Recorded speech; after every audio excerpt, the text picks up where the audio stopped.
I think the main thing would be to understand what executive search is.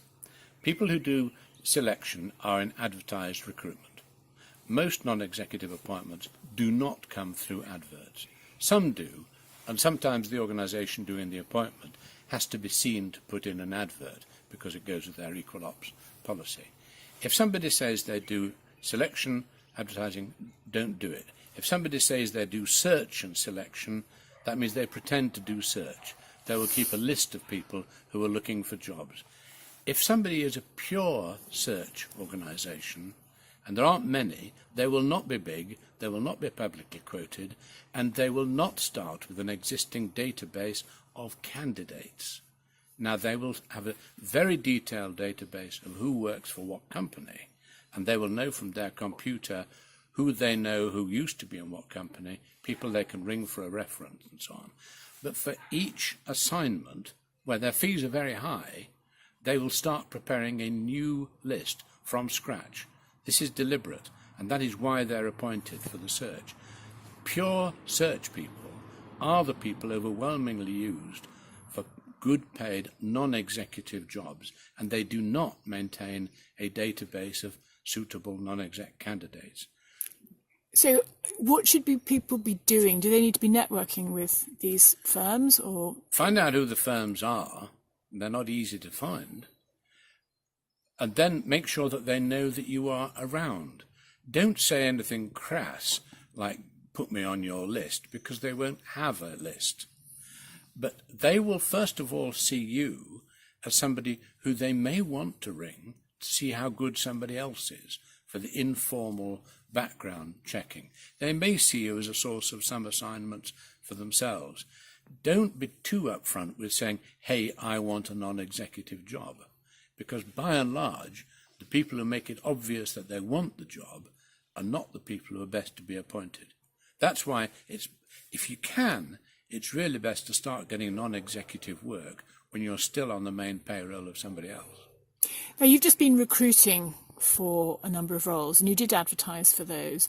Any tips of sort of what stood out or not, or why people made shortlists? The people who stood out were the people whose relevance to the job was apparent in the first few lines. I mean, what irritated me and quite a lot of others, you know, you have an introductory paragraph that's always immensely flattering, you know, an outstanding individual of proven entrepreneurial ability and all that stuff. Well, what good does that do? You know, what does this person or this woman actually do, and what difference would they make for our company? And then, do they understand what being a non-executive director is? And finally, are they prepared to ask the stupid question and to carry on? I mean, in my experience, the best non-execs are not afraid to ask daft questions. 4 times out of 5, all those questions will do is to reveal that they are really rather daft. But the 1 time in 5, the whole thing explodes like a maroon above the battlefield, illuminating the desecration that lies below. No. And finally then, so this is quite a tough market to get into. Yes, you can apply for jobs with advertisements, but that's competitive. Yes. Any tips then of other ways to try and find, because not everything is advertised. Any other tips for that? Well, most non-exec jobs are advertised, or not in a meaningful way. I mean, when I was at the Yorkshire Building Society, we used to advertise. Of the 7 or 8 non-exec appointments we made at that time, I think only 1 came from an advert.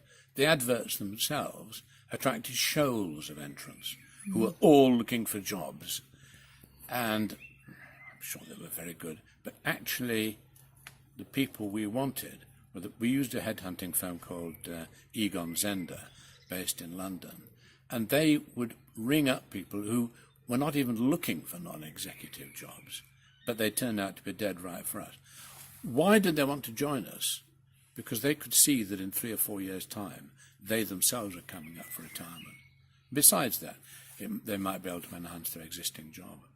So really it's back to you need to be networking with the headhunters and also with people on the boards, networking generally, widely. It does no harm unless you're obviously doing it as a career networker, in which case you can be a bit tiresome. The more people you know, the more people into whose mind you will spring when the need arises, the more likely you are to get something.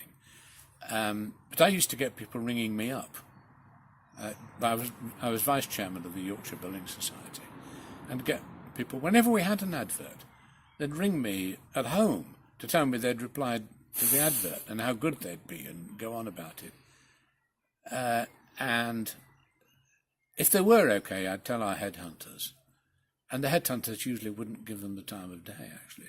I mean, this may sound very negative, but the people who control it are the people who draw up the shortlist for interview. They are the professional search consultants. They tend to, for a good job, they will overwhelmingly be in London and make sure that they know who you are. They will value you initially, not as a candidate, but as a source of information about other candidates. That's very helpful. Thank you, John.